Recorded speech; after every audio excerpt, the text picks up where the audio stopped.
Welcome to Comunica. My name is Daisy Sedeno, a place where we talk about communications, leadership, and culture. And today we're going to be talking about leadership and culture and retail and shopping and everything related to this wonderful world of business. How are you? We have an expert, April Sabral. Did I pronounce it right?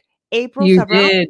Yeah, I like the way you did it, April Sabral. April Sabral. And you are an expert when it comes to leadership and also the retail world. Tell me a little bit about your journey. We had the opportunity to chat a little bit, talk in Winwood for the Chamber of Commerce, and we had an opportunity to talk a little bit about your journey. But tell everybody.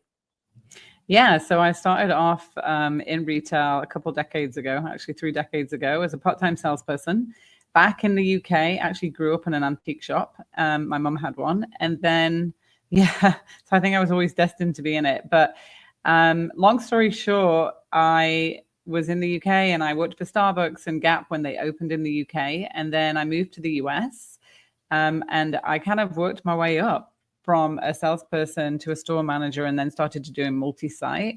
And at that time, I was working for Banana Republic and they moved me to Canada, where I ended up staying, only going for 1 year, but for 16 years. And then worked my way up again, worked for different brands like Apple, ran through some luxury brands, a tea company. And I ended up running 350 stores, an operations team, a training team. And about 5 years ago, I left the traditional corporate role, built a professional development company, and wrote some books, built an online training platform. And now that's what I get to do, help more retailers really develop their people, their leadership. I love that you want to talk about leadership because Yes. everything starts with leadership. And I'm also a John C. Maxwell coach and got lots of certifications and things like that. Yeah. And so, yeah, I'm just really passionate about training and teaching leaders how to create amazing work experiences because Mm. it all starts at the top, right? Everything starts on the top, and we, like I said at the beginning, we met at the Winwood Chamber of Commerce. We had an opportunity to talk. We're going to say hello to all the people from the Chamber of Commerce. You're going to have an event coming up soon, and it's about that. It's about retail. Tell us a little bit about what we're going to experience. It's going to be soon, coming up, a couple days. Yeah, Yeah. the event I believe is I'm on a panel, so we're going to be talking about digital advertising, marketing, how you bridge that into the in-store experience, and like how do you drive more traffic through digital media to your location, and then how do you capitalize when you're in the location with Mhm. that to sell more product. Retailers exist why? To sell products, and Yes. so that's what we're going to be talking about. Um, and you are in Miami right now. I mean, South Florida. Uh, you are far from home. Tell us a little bit about that, because when you see somebody coming from another continent, you want to know what happened there. How did you ended up in Miami? Yeah, I have two American parents. So Oh, they blessed me with an American passport a long time ago.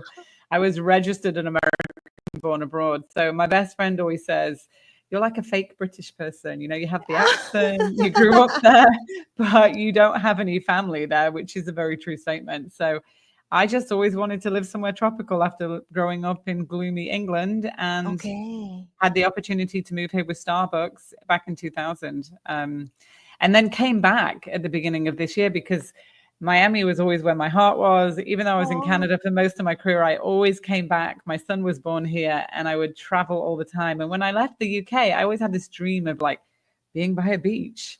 And so I'm back and I absolutely love it. I love it. I love it. Well, we have a very like a global economy is becoming smaller and smaller. It's like, and we have the opportunity to meet people from all over the world. It's not like before. It was only your niche, your community, your neighborhood.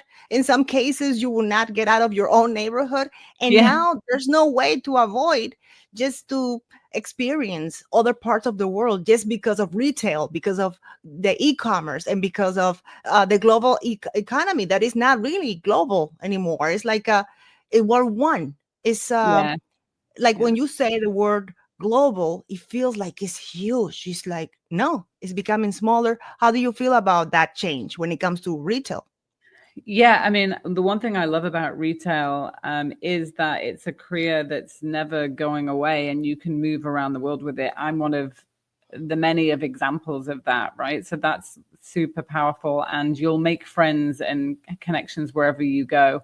I think the power of being online and connecting with people online is really important too. I go and speak to a lot of students, like I'll go to Parsons New School or I'll go into high schools and talk to people about networking. And specifically, the platform that I love to network on and bridge that global gap is LinkedIn. LinkedIn is an amazing tool. I have actually met people on LinkedIn through messages or through making a comment. And then all of a sudden, I meet them live in person at a conference and we feel like we know each other already. It's really Wow. interesting. So, yeah, it's such a great tool. You just have to be open to it and get outside of your four walls, right? That's it, because then you're going to learn so much as well from other business leaders, the way that they do business, the way that they build things, the way that they think. And I think it just expands your knowledge base and your thought process, you know? Hmm.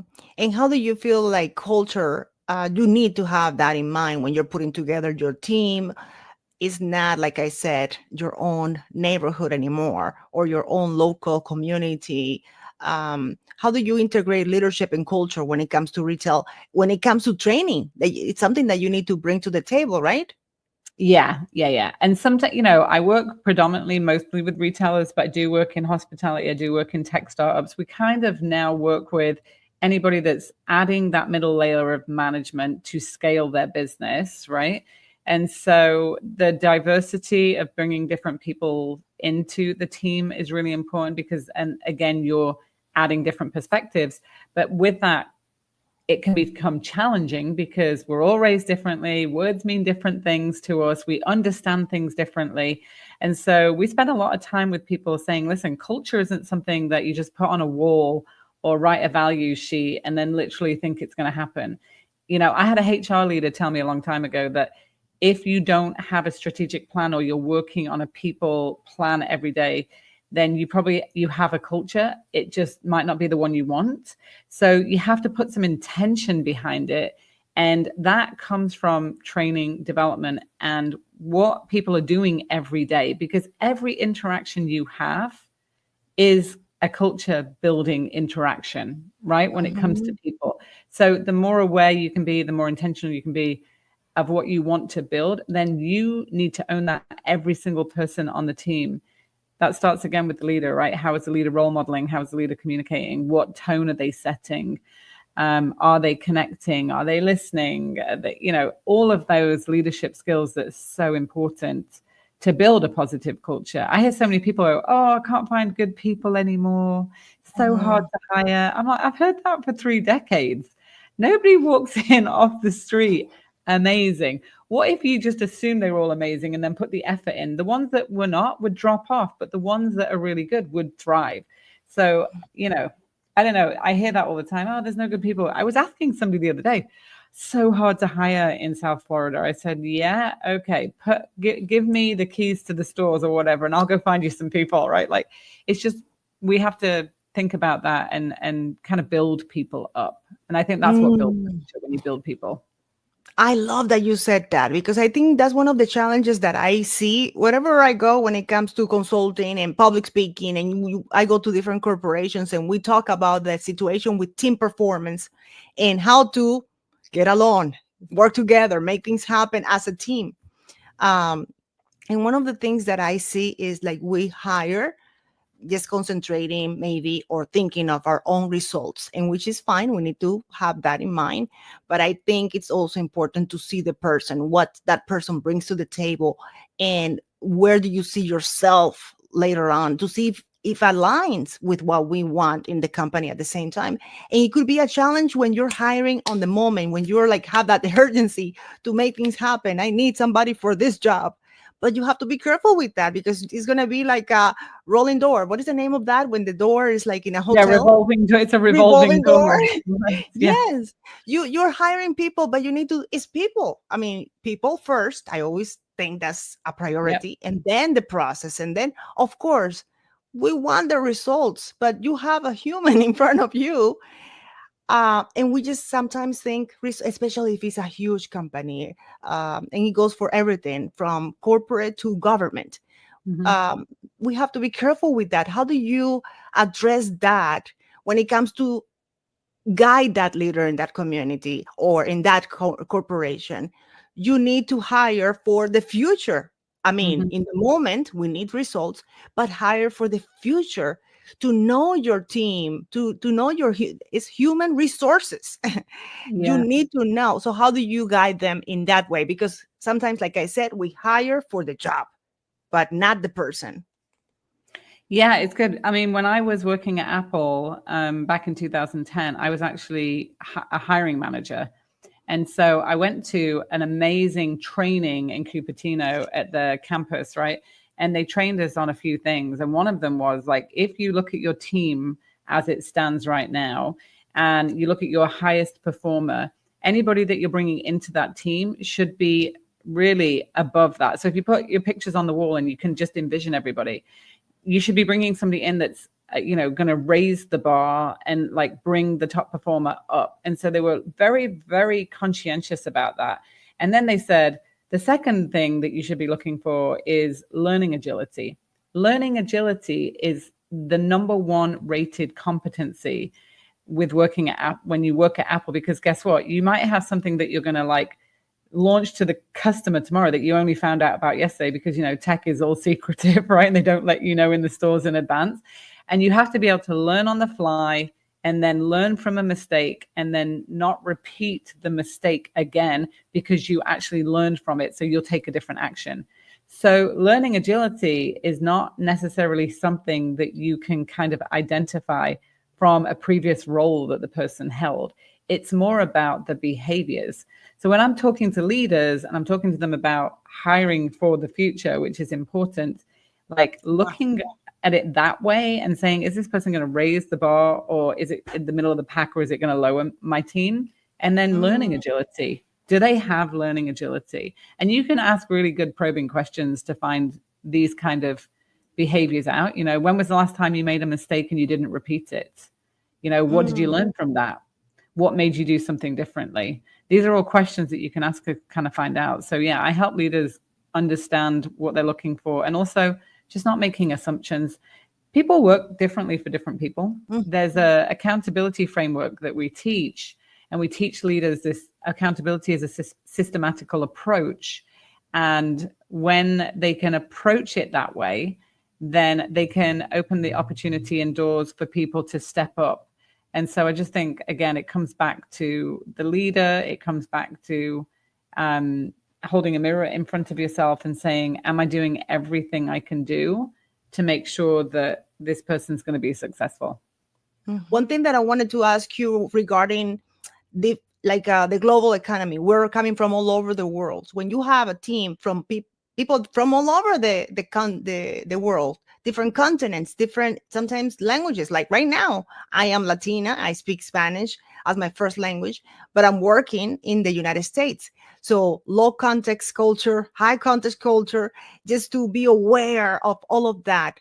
Do you bring that to the table when it comes to hiring? Yeah, I mean, I think that ultimately, even if we're from different cultures and we're speaking different languages and different dialects, if you can learn to be a great listener, you will seek to understand. Place in the you'll put yourself in the place of like listening to people and seeking understanding, and then that can kind of bridge the gap between the differences.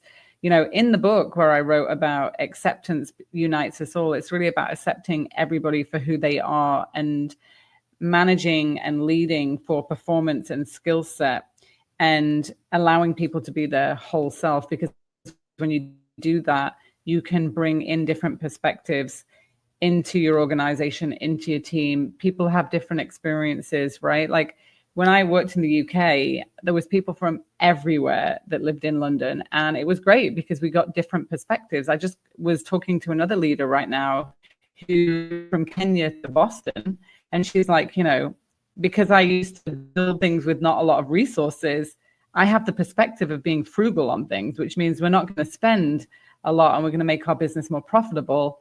And so she's a CEO of a nonprofit. And yeah, I think that there's just so many different attributes from people from different backgrounds and different countries that can build a strong business. But that requires you as a leader to be open-minded, to listen, which most people, most humans don't listen. We're not good at it. We've got two ears and one mouth. I But most know. leaders want to do all the talking and be heard. But you're a better leader if you can learn to listen and you can learn to ask more questions and get those perspectives out of people. It doesn't have to be yours. I remember when I was growing in role, right, from being a store manager to a senior vice president, the higher I got, bigger title I had, the more people agreed with me. And I used to think, this is really strange. Why is everybody agreeing with me? I know I don't have all the best ideas and answers, but then I had to hold a mirror up and reflect and say, what am I doing to be self-aware of that and create the conditions for people to show up and remove my title out of the way so that they can actually be honest? Because let's be honest, how many people in a room with their boss and their boss's boss is going to put their hand up and say that they don't agree with something? It's very rare. Wow. It's It's very very rare. rare. The way that I know you have different strategies, but one of the things that I do when I'm in a position that I am the leader or I'm in charge or I'm directing, I show my vulnerability. I show them when I made mistakes and I just share my own story, very transparent. And I also do something that a lot of people are afraid to do, especially some women. And it's the reality. We don't ask for help. We just like we want to show up like we know all the answers, we know everything that is going on, and we feel like we need to be like that to be respected. And it's hard because sometimes you feel as a woman you need to give the extra mile, but how more can we give before just being vulnerable? I don't know the answer about that. I need your help, and that's why I hire you, because you're good at that. When you get to that point, I feel like, wow, okay, I can trust this person to just ask and tell them my mistakes. How do you see a way to just connect with that? Like you said, leave the title on the side and just be two people working together for the same goal. Well, I think as a leader that has a title, you have to assume that everybody that is working with you is not always going to be 100% honest with you. If you can go in with that perspective and think, wow, this team works for me, I have a title, I hold their career a lot of the time in my hands, and I'm going to assume that they're not going to be 100% honest with me all of the time. It's going to make me approach things very differently. It's going to make me be very intentional about connecting with people. It's also going to make me have a mindset of lowering resistance to me. So what do you do to lower resistance, right? Like, what do you do to create that space where people can talk? You share your vulnerability, you share personal things. But I think people get confused with this because they say, well, I don't want to, nobody wants to hear what you were doing on a Saturday night and all of your problems from home. It's not about that kind of vulnerability. I think Mm-hmm. everybody wants a competent leader, and everybody wants to know that you're confident and competent and that you can do the job. We all want to work for something that we can trust. But at the end of the day, there's three things that every employee wants to say yes to when they leave the job at the end of the day is, can I trust my leader? So do they walk their talk? Do they care about me? Do they know things about my family? Do they ask me questions? Do they make sure I get the day off when it's my daughter's birthday? And then number three, can they help me be better at my job, and can they help me progress? Everybody wants to earn more money. Everybody wants to move up. And so use that as a filter. What would my employees say at the dinner table tonight if they were having this conversation and their partner said, do you trust your leader? Do you think that they care about you? And did they teach you something today that can help you progress? I think that's a really good filter for leaders to think of it that way. I love it. I agree completely. And I think when you find a leader like that, you're in good shape when it comes to team performance, being just open about making mistakes, and there have agency to just go into the job and make things happen for your leader because you're part of the tribe. And I love when I see that, when I see a leader that allows you to blossom, to just be you and be brilliant at the same time and just ask. Asking is the one of the most fantastic things you can do. And sometimes we are so scared to ask. So I want to say thank you for the opportunity to interact with you with this podcast. And what is the next thing for April Sabral? The next thing for April Sabral. Okay, so we're bringing out a book called The Positive Effect for Educators. So the first book was The Positive Effect for Retail Leaders, because it was the way that I led and built amazing cultures and teams. And so I wrote that for my industry. But now we're turning it into kind of chicken soup for the soul. It's like a series. So the next one that's coming out is the 1st of December. It's called The Positive Effect for Educators, and it's going to introduce this positive leadership methodology that we know works into the education system for teachers. Wow. So I'm really, really excited about that. I can't wait. It's on the website, and we've written it with a teacher from New York who's a director of schools, and we're just super excited about it. Wow. Thank you so much. I think education, I love anything related to education. I work for the school district of Palm Beach County in the communications department. So education is the key. It's been the key for me, for my growth, to keep on going. And I believe in conventional education. I believe that we need those teachers to perform, to just be, had all the strategies and all the resources to keep on growing and becoming the best version of themselves as a teacher, as a professional. So thank you for investing in that area, because sometimes we go, oh, corporate, other parts of, in different industries. But when it comes to education, I think it's so important. So thank you so much, and the best. And we're here if you need us. Thank you so much, Daisy. It's such a pleasure.